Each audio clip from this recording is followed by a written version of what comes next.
Welcome to this week's episode of Lifts. We've got a very exciting episode today with a regular on our podcast. We've got Mr. David Minton. He's the founder of Leisure Database, which is the leading independent data specialist for the UK Fitness and Leisure Centre, Leisure Sector.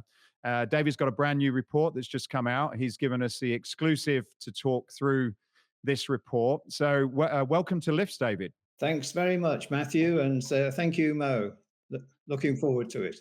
Well, I am too. You might have had several interviews with Matthew. I've listened to, I feel like I've listened to two of them. I feel like you've had more, so I need to go back and listen to the other ones. But I did spend most of yesterday evening with a glass of wine, or if I'm honest, 2 glasses of wine, because your report is so extensive that you had me have another glass. We have a lot to talk about. I'm really excited to have you on. Thanks so much. Thanks so much. Well, I just wanted to start, David. I've had a bunch of these. I've had read, but we've been in touch for many years, had a number of these reports. But the first thing I wanted to say is congratulations. I think this year's report, I would say, and I don't know whether you agree, but seems to be a lot more comprehensive. The way the design, the display is also seems to be a notch up on what you've done before. So is that have I just is that an incorrect assessment, or am I correct in noticing that there's a step up from where things have been previously? No, you're absolutely right. So we were too late to do anything with last year's, but then we produced a swimming report in this new format style, where we're getting narrative coming from the actual operators. Then we produced the boutique report, again with wonderful narrative. And so the fitness one, we followed in exactly that style. And it's thanks to all our wonderful partners that we've been able to distribute this free of charge. So, David, tell us a little bit about the data and the data collection process, because we understand it's a little bit unique in how that's all organized and collected. Yeah. So around 30 years ago, we started building the database, and we created a relational database on a wonderful McDonnell Douglas system. And we decided that we would log every opening and closing of every fitness site. And that's what we've done effectively for 30 years. And each site can have up to 200 data fields, depending on the number of facilities it has. And so we then decided that we would put a definition against each data field as well. Now, that's really helpful because when private equity looking at trend data from the database, then they know that the definitions have remained the same. And so they find that quite unique. So the only thing that's changed is when we moved in 2018, the low-cost brands from £20 a month to £25 a month. And that's the only change that's really happened. Excellent. Well, I noticed you said, I'm not sure whether it was in one of your posts or in the email you sent me, but you mentioned that you was following Elon Musk's tracks in some way by providing data for free. So I was curious to know, it is very comprehensive, as I mentioned earlier, really nice design work, whoever's sort of put that together. But how have you been able to provide something like this without actually charging any money for it anymore? So we just have a collection of amazing partners that, like us, want the democratization of data to the widest possible community. And to go back to the Elon quote, so in 2019, Elon Musk said that he would like to give the patents away to anyone interested in producing EV cars and therefore reducing the CO2 and helping save the planet. What was interesting was in the same year, Sam Altman at OpenAI said almost the same thing, that they're going to give the AI away for the benefit of all humanity. So I thought, well, in 2024, what about if Leisure Database gave away the most comprehensive review of the fitness industry for the UK to all those who are interested in improving the health of the nation? Well, I think that's a wonderful thing. I do remember when Elon Musk did that, and in a lot of ways, it actually helped spur the EV car revolution. It made a significant impact. And here in the US, and I think internationally, even his charging standards, which he opened up for any car manufacturer to use, now you can have any, or most EV cars can go into a Tesla supercharger network and charge. So your database and you providing the open access, I think, is transformational. And I'm sure a lot of people are going to appreciate that. I wish we had something like that here in the US. As far as I know, certainly you go back over 30 years in tracking the industry and the data in the UK. Is there anything like what you're doing in the UK here in the US that you are aware of? Not that I'm aware of, no. In fact, I'm not aware of anything else in this detail anywhere else. But I do love your point, though, that back in 2019, everyone wasn't thinking about EV cars. And now, if you haven't got an EV, then you've probably got a hybrid. And of course, in 2019, everyone wasn't thinking of AI, but now everyone thinks of AI and talks about AI constantly. So what I was particularly interested in was how AI could actually help the democratization of the data. And from that point of view, we have now understand how we can feed the AI beast, shall we call it. And so AI likes to give you answers. So what we're going to do is we're going to provide those answers to all the AI platforms. And through an API link, those answers will always be correct, according to our database.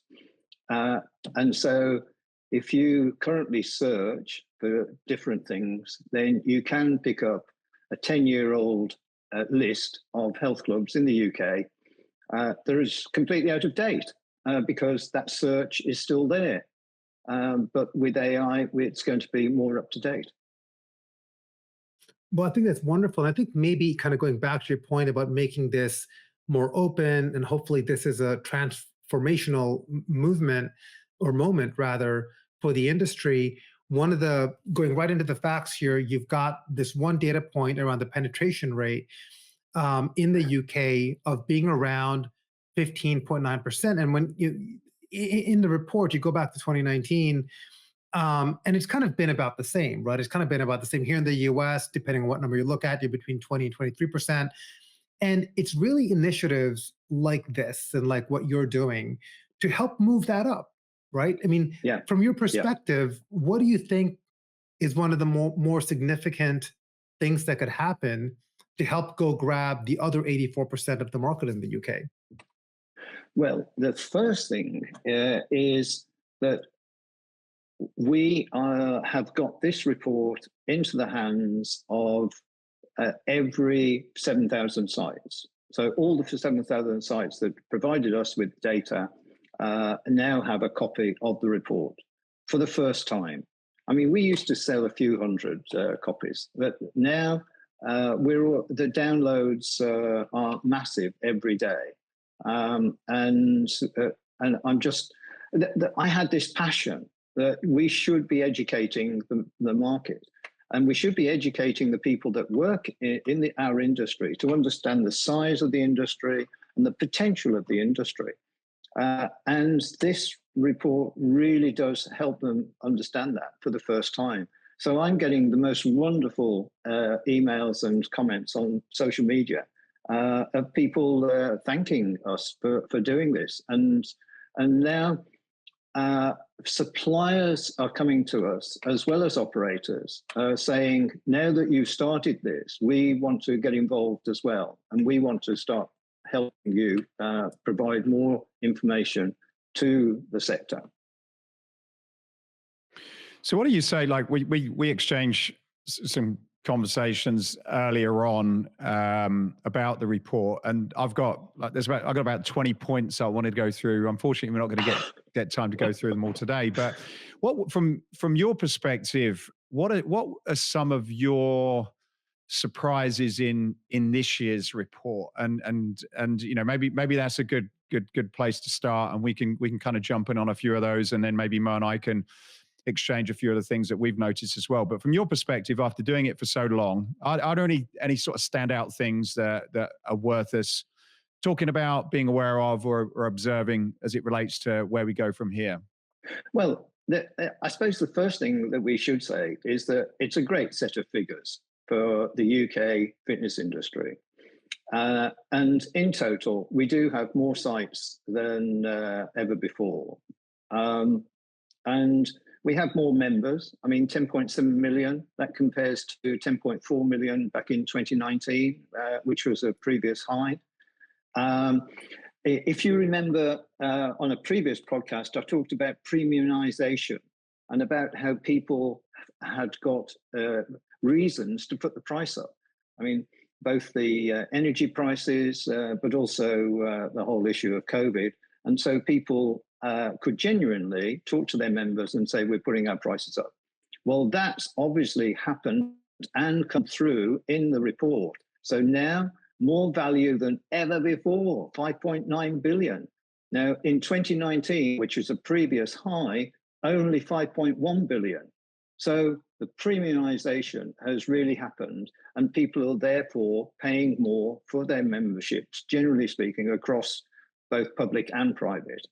And then Mo, as you said, penetration rates gone up to 15.9%. Back in 2019, that was only 15.6%. And that's all the good news. And in America, as well as here, we're going for elections. So all the politicians are talking about growth.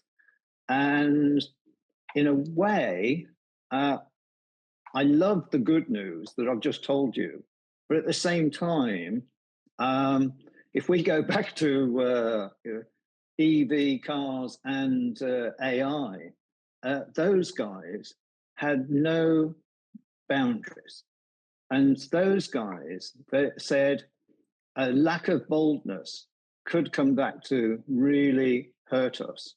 And so both of them just had complete open vision. And I think that the industry is lacking some of that open vision. Because what we need to do is we need to understand the underlying usage, and we need to understand the improvements in personal health. So we just don't have enough data on that to provide to our government. Adding to that point about data that states might be interested in, countries might be interested in, and I want to touch on this WellCare opinion piece that's in your report as well.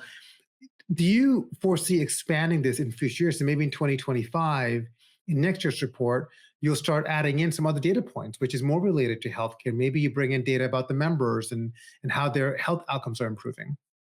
You're one step ahead of us, but absolutely. So since making the report available, we have had the support of both people within the industry, but also outside the industry, coming to us and saying, would this data be of interest to people? So we are going to, so again, one of the things that I talked about last year was the report is great, I love it, but it's very factual. What I was very keen to do last year, and it didn't really happen, was to get more of the human interest stories.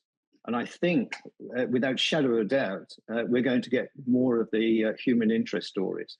This year, we got the the narrative from both operators and suppliers, which, as you've probably noticed, is fantastic because they're all very open about their comments and the potential of the industry. So they're also very open about how we need to reposition the industry. So without shadow of a doubt, Mo, we will be including a lot more data points next year. The wait is over. Our new Escape Fitness catalogue has landed. This is the essential guide to all of the latest product innovations that are shaping the future of functional training. Bigger and better than ever, this year's catalogue is 190 pages, jam-packed with everything from eye-catching, bespoke functional training frames to some of the latest strength training equipment.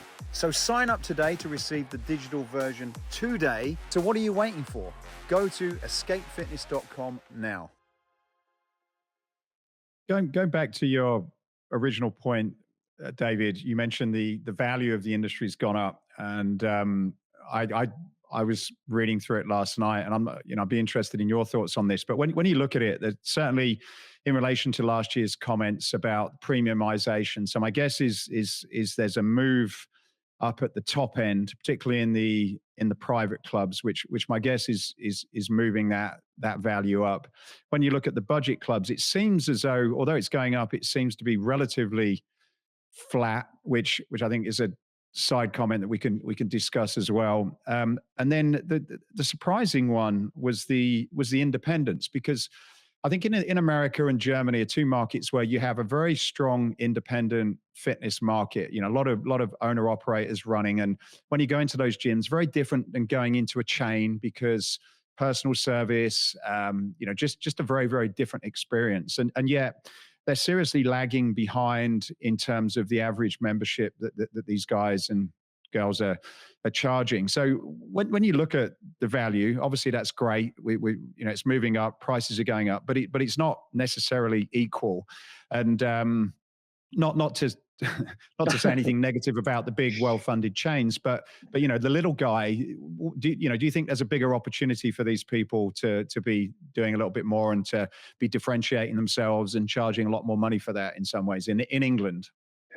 Without shadow of a doubt, for far too long we have undervalued what we do, and the chart on page 25 that shows how it's only in the last 3 years that we have been putting the prices up, and amazingly we've also gone through COVID, and we've gone through the energy crisis. So the public sector haven't been putting the prices up so much, but the private sector have already started that. So, but to come back to part of the question, what's interesting is that we have fewer low-cost brands in our low-cost section this year than ever before, because just 3 brands represent 94% of the total low-cost market. So we've never had that before. And again, last year we started to see how low-cost brands were putting their prices up and moving into the next bracket. And that's continued this year. The second point you mentioned was penetration. But there also is a significant difference in penetration between the public and the private. I believe, if my figures are right, the only 5% public is 5%. Yeah. Private 10.5%. 10.9. Yeah. 10.9. Okay. Yeah. Almost. What's you'd kind of when you look at the amenities or the offerings of the public, most of them have got pools, and there's kids, and there's so much there, and you almost think there's so much more potential in that. So it's particularly when it comes to from a value position. What do you think is going on there then? Well, again, most of that it can be summed up by the fact that we just don't know enough of the people who are actually using those leisure centres. And I know that some people don't want to call them leisure centres from now on, but for the sake of this podcast, let's just say leisure centres. So you and I can go for a swim at most leisure centres, and they won't ask who we are or how old we are, and we'll just pay our swim price, and we go for a swim. There is so much pay and play that we don't include that in the report at the moment, because we haven't been able to work out how to minimize potential duplication. So it's one of the things that we're working on, and some of our CRM partners have said we will work with you on that, because we can identify pay and play, and so we're looking at that. That will be almost certainly one of the additional data fields for next year. And again, if we come back to so 46% of all public sector sites are run by trusts now. So all of those are very keen to share data on usage. And 20% of all the public sector sites are now run, as we call, in-house, because insourcing has grown this year. And insourcing, and again, Mo, to come back to another data point, insourcing has happened with local authorities taking leisure back in-house, because they have said, we are prepared to invest in leisure if leisure can prove to us that we are improving the health of our community. How wonderful is that? I think that's a wonderful thing. And some of the terms that you mentioned, just because our audience is international, I want to explain some of them. And you just talked about insourcing and public sector, and I didn't know what that was, so I had to do some research to find out. I think just for the audience sake, at least, and please correct me if I'm wrong, David, the public sector gyms are really funded by the public. And in some cases, they will hire management companies from the outside to come and run and manage the properties. In other cases, to the point that you just mentioned, they might take that over themselves and start and run to manage it themselves. And then you've got the private sector, which are the private brands. And I think here in the US, we don't really have strong public sector. I guess we do, but it does vary a lot by community. But it's not like we don't measure them as part of the broader industry. So I don't know if you want to expand on that a little bit in terms of the UK and this strong public sector presence. Yeah, so we've always had a strong public sector. And so there are fitness gyms at education sites. So universities, schools have all invested in public facilities, so that, again, the education sites, especially schools, are seen to be super local, hyper local, in fact. And so the parents of the children who go to the school can go and use those facilities. So we track all those. Then there are community facilities as well. And then a percentage of all these sites can be run by a leisure management contract company.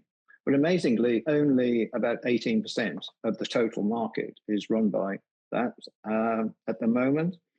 And then the trusts.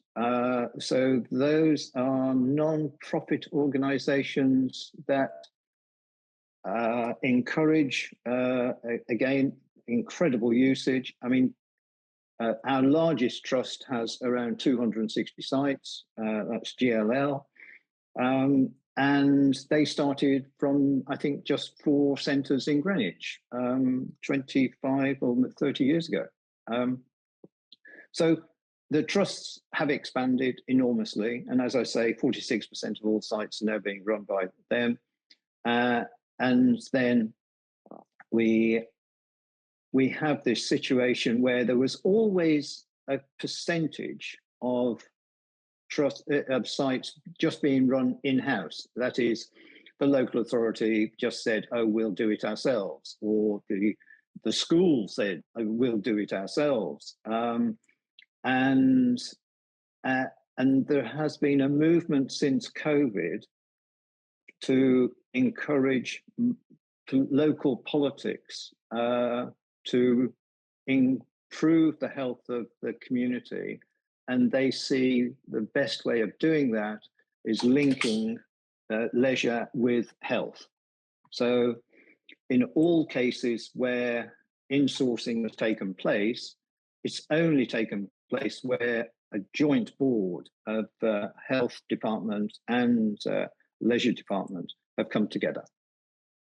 I noticed there was a comment from Duncan from Everyone Active, which was quite interesting, and it's similar to some of the initiatives you see in the US, but where he suggested that you'd have GP surgeries in leisure centres. Yeah, and the first one of those was about 25 years ago. So it's taken a while for the idea to catch on. But I agree totally with Duncan, because what he says is there's exciting growth opportunities for the whole sector. And that is really true. And there is something else that I want to bring up here too. You had, I just want to pull up the right person here. Samantha, I'm probably going to butcher her last name, so I'm not going to say it, but a senior associate from Pine Set Masons. And this is really, I think, indicative of where the industry is going in the UK. But she talks about the future is well care, and that medical health and physical well-being are finally colliding. And just kind of hearing the comments that you just said, where one, I'm kind of envious that your politicians are campaigning and talking about wellness and leisure centers. I wish more politicians here in the US would do that. In fact, I don't think anyone does that here. So that would be welcome. But that really kind of goes into that theme, right? Where you're seeing this colliding, or this combination where the leisure center becomes such a bigger part of the community and a bigger part of the health system. Yes, absolutely. And because there are so many of them, it really does make sense. And again, Dave Stalker says that sharing the data will help us prove the good that we do. Because at the moment, we haven't got enough of there's loads of wonderful things happening, but we don't bring that together in any form of framework that we could then present that to the government. So again, by making this report available, and as Mo picked up on, but lots of people have said, "Oh, we've got some data that we can contribute to that." There's clearly some good news in the report, but one of the things that probably not so positive is the openings and closings. So in the last 3 years, it looks like on average there's been around about 100 gyms a year that have closed since April 2023. There's more closed than open, and the biggest hit again is independents. I referenced that earlier in terms of their pricing. What is there anything that you can see either through the data that you've got, or that you can assume by your understanding of the industry as to what are the ones that are not succeeding doing? Is it about location? I was going to say, I think it's just a natural process, and because you guys live in the US, I mean, McDonald's close about 200 sites a year. I mean, the demographics change, the workforce changes, and the site no longer becomes viable. So I think I'm not terribly worried about the closings, because overall we still have in every sector more members, and it's more valuable. So even if we've got fewer sites, I'm not worried about that because we've got more members. But do you think there's two things to that question? And like one, like the fact that those closing are independents. And when I came into the UK industry 25 years ago, it's a very different place. There weren't the amount of chains, and so if I was part of, I don't know if there's I think there is an independent gym owner association. I do think. Yes. And this is my own views. I do think there's a huge opportunity for independent gym owners. You're seeing a lot here of some of these, individual gyms with 2 or 3 within their chain that are really thriving because they can offer something a little bit different. So I think that's interesting. But the other thing that stands out, particularly when you look at some of the information from the London area, is yes, there's more members per club now, which is great. Do you think? What are your thoughts on the fact of is there now an opportunity for more clubs to open? That because if you look at London, the average number of members per club is pretty high compared to everywhere else. So do you think that if you had a unique concept, if you're able to provide a unique service, not necessarily price driven, but could you come into the market and actually take some members away from some of the other clubs that maybe not tailoring to your specific needs? Are we seeing an opportunity for growth now, essentially? Without a shadow of a doubt. So the first thing that almost all Western countries can agree on is that people are living longer. Now, longer lives means profound social change. I mean, people can't continue to retire in their 50s or 60s. And why should you? Because you're still very healthy. And so couldn't agree more, Matthew. The opportunity to get... I am unbelievably bullish in the sense that I can't understand why we keep setting ourselves small goals. I mean, if I was doing AI or EV, I would want everyone to have an electric car. So why don't we set ourselves from cradle to the grave? So we say our industry is going to be valuable to everyone from the cradle to the grave. And because we know that there is the demographics are tilted towards the further end of one's life, then we should be looking at doing a lot more for the older market. And I still find it really difficult to understand why we're not. But maybe it is a completely different market. One really interesting fact that I found on the report, and for those that are following along, it's page 52, you talk about that 83.4% of the UK population lives within 2 miles of a private health club. Yeah. I think that's extraordinary because we certainly don't have that here in the US. And there are many areas in the US where you are 30 minutes away from a health club. So I think access is something that we are continuously working on. However, at the same time, the penetration is only 15.9%.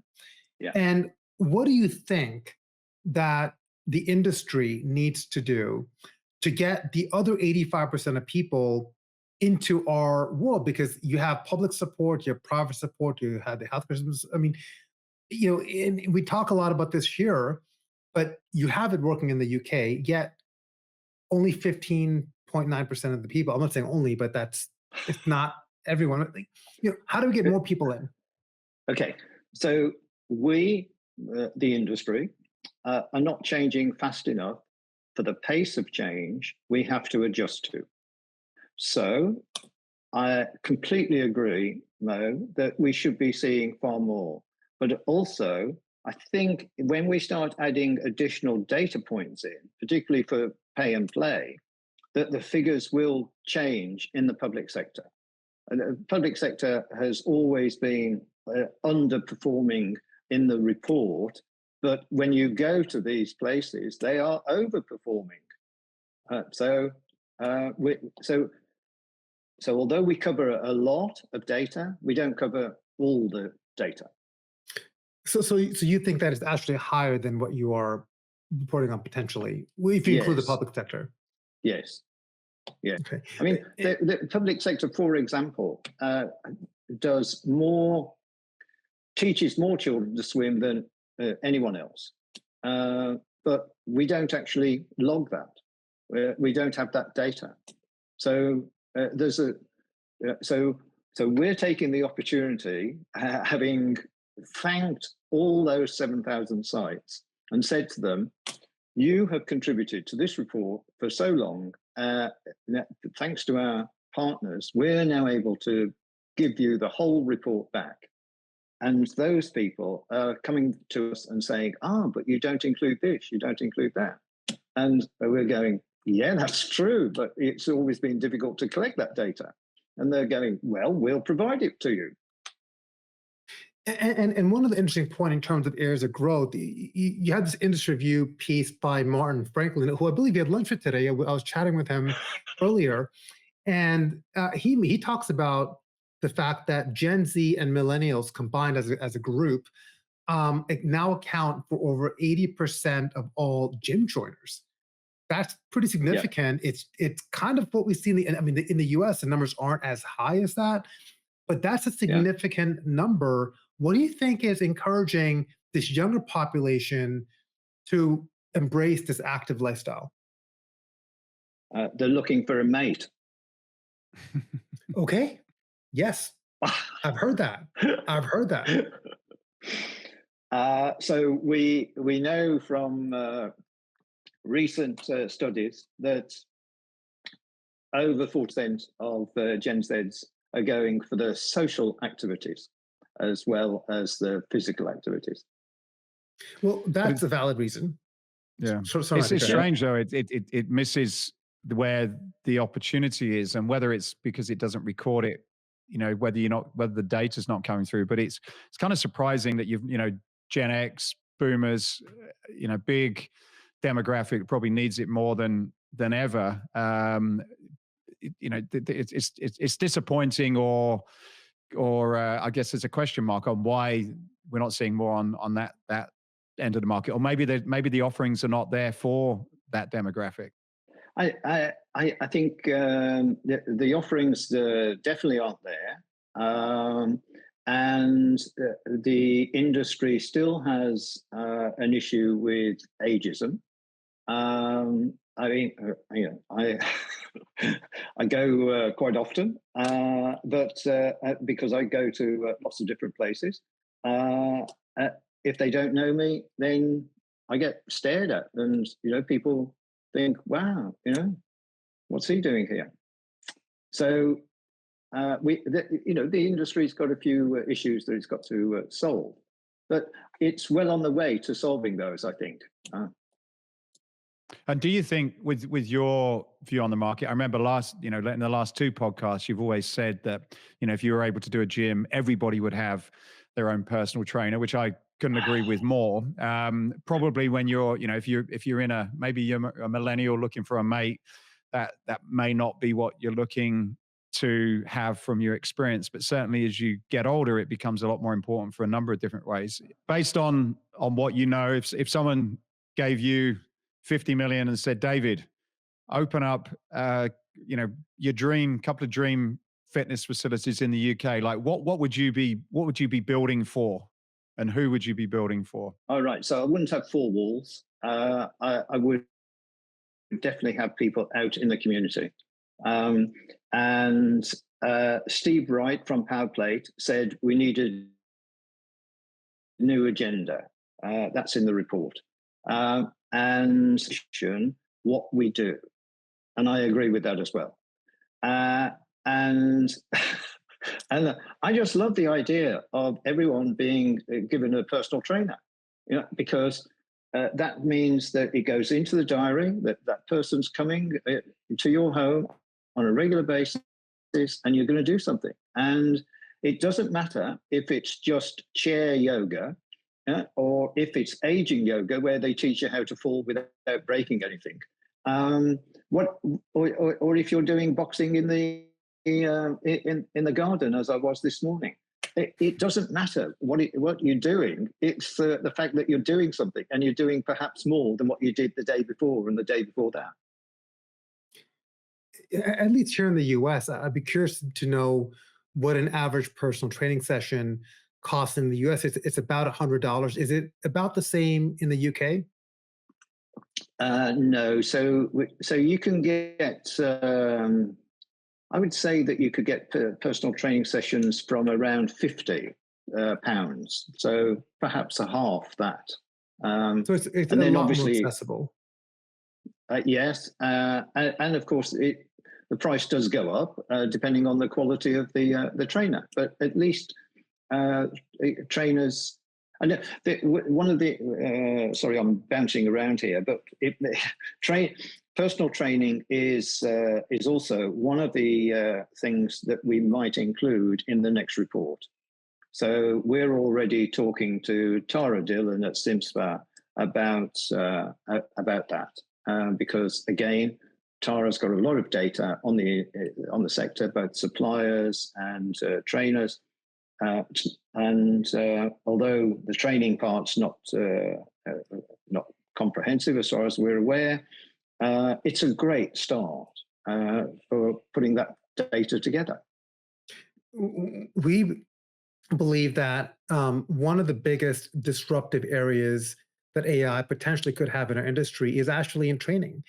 And there's Yes. really a couple of ways in that. One, where it is inaccessible, AI could really help democratize that. So you could take a trainer and their entire philosophy and feed an LLM engine to output their philosophies, such as that one trainer could now reach multiple people.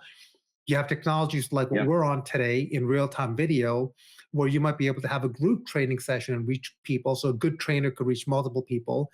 And then I think finally, it's a combination of the above two technologies, such as that, if I'm a trainer and I could see 40 clients in a week, I might now be able to see 80 clients, at least manage 80 clients, because AI can help me do some of the things, such as making custom plans, understanding insights from wearables with my clients better. No, that fits into our common vision for a stronger industry, which is based on democratization of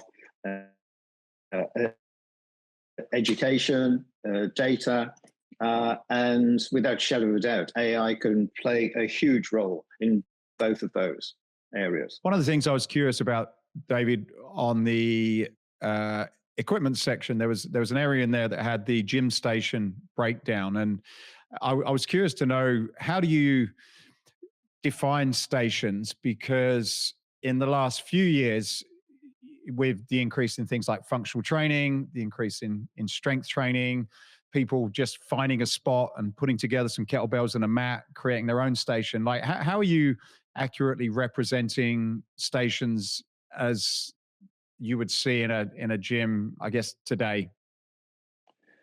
That's more taken from the asset register from the main suppliers. So they are providing us with, again, data that they've never provided us before.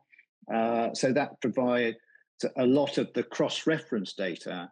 So when we do talk to the sites, we already have an idea of how many CV equipment, how many resistance equipment that they've got. And we're not really going to the detail that you've just mentioned about setting up your own station, so to speak. Do you think that could be, I suppose it depends on who is interested in knowing that information, but do you think that could be something that could be rounded out? Because you're definitely seeing, we all know there's a drop in cardio usage and less strength machines and more free space, and most gyms have a very large turf area. In some cases, it could represent as much as 25% of the whole gym floor area. And then, what does that mean? Does that distort the figures where there's less stations but more open area? Just curious to get your thoughts on how that could evolve.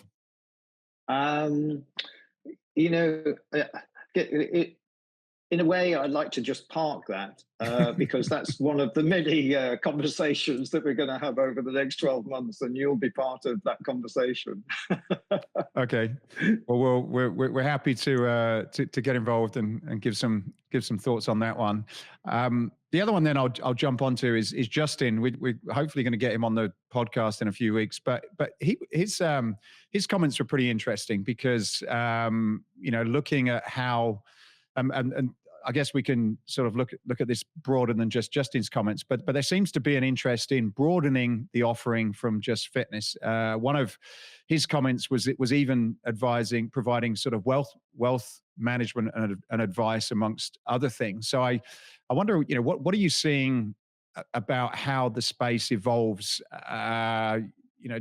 Justin may be in a unique example with some of the things that he's doing, but we're certainly getting a combination of what you would traditionally seen maybe in a spa business where you could have red light therapy and more sauna, and Justin mentioned these IV drips and things like that. So how are you seeing that the UK fitness and leisure industry needs to expand its definition about what it actually does? Or if not, how are you taking some of those things into account? Oh, so that comes back to my cradle to the grave. So we have to be able to provide different things for different ages, at different life stages. And without shadow of a doubt, some both private and public sector sites are just doing that. I went to a facility a few evenings ago, and there were more people outside than inside because they were going on a 5K run. And they explained to me how that grew from just 2 people starting that a few years ago. And now there are so many people of different ages all doing the 5K run before they do whatever they're going to do. In the UK, where do you see most of the growth happening? So to me, there's really 3 segments in how you've broken down in the report. You've got the low-cost operators, private sector, the premium or full-service operators, private sector, then you've got the public sector. And in the low-cost operators and private sector, there's just one club in Pure Gym that dominates, and then followed by the gym group. At the same time, you've got some innovative clubs such as Energy, and I've had a chance to see one of these clubs and meet with Shafiq on a few occasions. They're trying to offer something that's a little bit unique and different. Do you think these newer, younger HVLP clubs could compete with the scale of a Pure Gym? What kind of things are they doing differently in the UK that is allowing them to thrive and grow? Well, let's put that in context as well. So the CEO of the largest food company in the world said that health and fitness is an interesting opportunity for them. Wow. I mean, they moved into coffee, and then Nespresso all of a sudden is everywhere. I mean, what if the largest food company in the world, Nestle, decided to move into our sector? Now, we do have some great innovators like Sharif at NRG, and I think that the creativity will just keep coming through. We've got people moving from boutique operations into the full stream clubs. So I think the creativity, without a doubt, will keep coming through. And the growth is obviously continuing because we have third space that seem to be opening a club a month at the moment. I went to Wimbledon a few weeks ago, and I'm going to the pre-opening of the one at Battersea just next week. So we do have growth in all sectors. And we talked about independence. In 2 weeks' time, it's the Independent Gym Summer Conference, and they're expecting around 500 delegates. So given that there's an opportunity for growth and innovation, one thing that I've noticed over the last decade, when American brands have tried to come to the UK, they haven't done so well. In fact, we've been a part of two, Equinox and SoulCycle. And I remember going to an Equinox club in Kensington, and I was at the opening of the St. James Equinox E Club, and same with SoulCycle. But they just haven't been able to find their footing. What do you think it is about the UK that is different compared to the market here in the US that American brands aren't really understanding? And then as a follow up, will it work the opposite? Pure Gym, for instance, has aspirations to grow in the US, and do you think they will be successful here? Okay, so you mentioned what I think are two great brands. There is a third great brand that tried to start in the UK and just hasn't succeeded, and that's Gold's Gym. Now, when they first opened, they opened in Haringey, and I went to the site, and I was just, wow, why on earth did you open in Haringey? Did you want to prove that you can't make it work? And I remember with Equinox that they ran the whole thing from New York. Yes. So even the class timetable was run from New York. I mean, guys, I take no responsibility for any of that. Sure. But so I think that looking at the local market, and Colin Waggett sums it up really well. He says you have to focus on your customers, and I don't think Equinox focused on the customers. Equinox thought there were enough Americans living in London that they should provide exactly what they provided in the States. There are a couple of examples though on the report, and I guess you probably don't, maybe think of them as American brands, but they are so Anytime Fitness seem to be doing extremely well, as are Snap. It did admittedly take some time. If you think about how the market evolved, they were definitely latecomers to the market, but Snap are doing some fantastic stuff. We're very pleased to actually be working with them, and those clubs are awesome, and as is Anytime. So I think there's not as many as you probably see in other markets, but there are some that have figured out the recipe. But I Sure. wonder, Matthew, one thing I was going to add, if you wonder, and David, to your point, if those two brands work because they have local franchise operators, right? To David's point about understanding the local market, and David would love to get your opinion there. Yeah, let's look at Anytime in Japan. Okay, twice the population of the UK, but listed on the stock exchange, over 1,000 sites. How did they do that? I mean, okay, the master franchise is Japanese, understands the market, and just knew where to put those sites. Amazing. So that hasn't happened here. I'm guessing that Japan is probably the fastest growing Anytime Fitness master franchise. But how did it happen? It took all the indigenous brands completely by surprise. What if someone else comes into the marketplace that we're not expecting? The UK does seem to be, though, certainly in fitness, like franchising isn't something that's really been as popular. Like in America, there's just so many franchise groups, and I see the same. We've had an operation in Germany for many years. You see it a lot there, but for whatever reason, whether it's just the way that funding works in the UK, but you see a lot of owned chains that they open a few locations, they raise some funding, and they expand, but you don't see a lot of franchises, which I guess are independent operators, aren't they? Really. Although they're following a franchise. So it's just curious that they're outside of Snap and Anytime and Energy, which are a real British franchise group. It's not as prevalent as you do see in other markets for whatever reason. Yeah.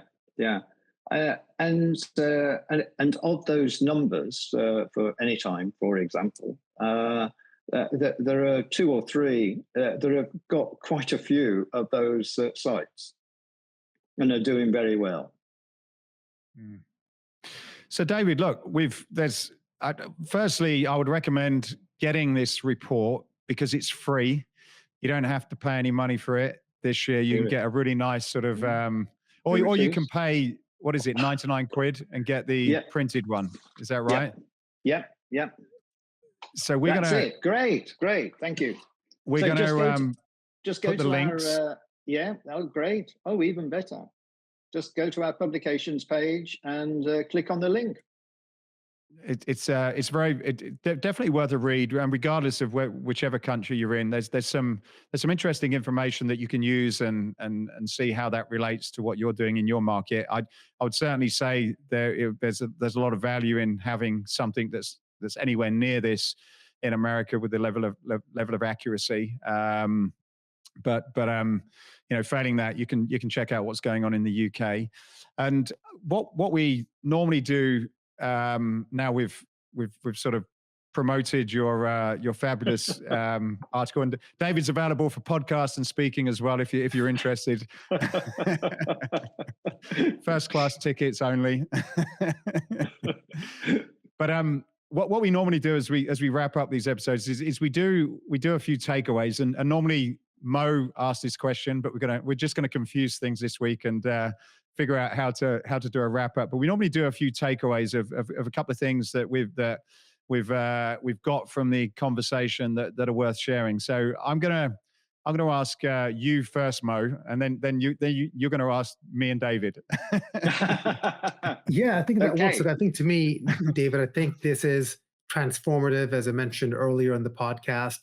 I wish more countries and regions would do the report that you're doing, because the biggest takeaway I have here is seeing how everyone works together, and that we really are more alike than different. And even looking at the public and the private sector, and you talked about the boutique report as well.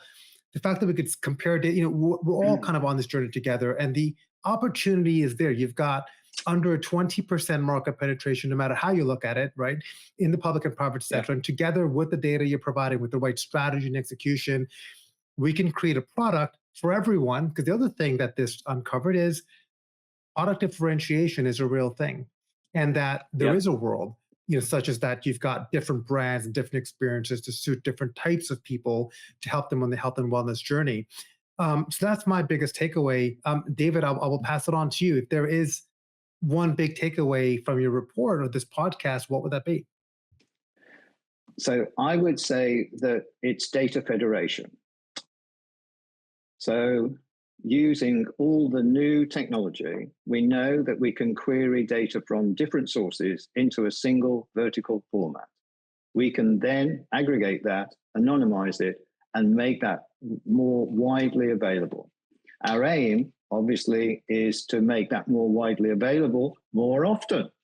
So instead of just producing one annual snapshot, we can provide you guys with more regular snapshots. And Matthew, any final takeaways for you? I know we didn't get to about 15 of your questions, so if you could. No, we did actually. We covered most of what I was interested in. I found the report fascinating. I'm a Brit. We've got a company in England that relies on the UK market being successful. So I'm personally interested in that. I think the exciting things that came up about the report is I think there's a huge opportunity for innovation. If you look into some of those numbers, that there's an opportunity there. I think there's an opportunity, in line with innovation. I think it's as Mo said, figuring out some unique ways to differentiate what you're doing and tap into some of these other demographics within the market. And I think in particular the independent and public sectors. I think there's a lot of opportunities there, and I think it's really for those groups to be thinking about what they can do to take advantage of the opportunities that are clearly out there. Yeah, definitely. David, thank you very much for joining us. Right, and now I'll go and get the glass of Californian wine to celebrate. There you Yeah, go. have Feels that. good. We'll definitely, Mo and I, we're probably going to be in London at some point soon. So we're going to come and check out your shed in Venice, in Little Venice. Sorry, Yeah, yeah, you're yeah. still there, aren't you? Yes, still there. Yes. So we'll come and have a glass of Cabernet in the shed. You were most welcome.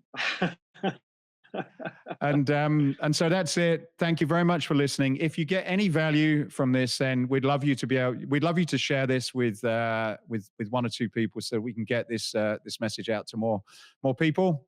Thank you very much for listening, and I hope you enjoyed this episode.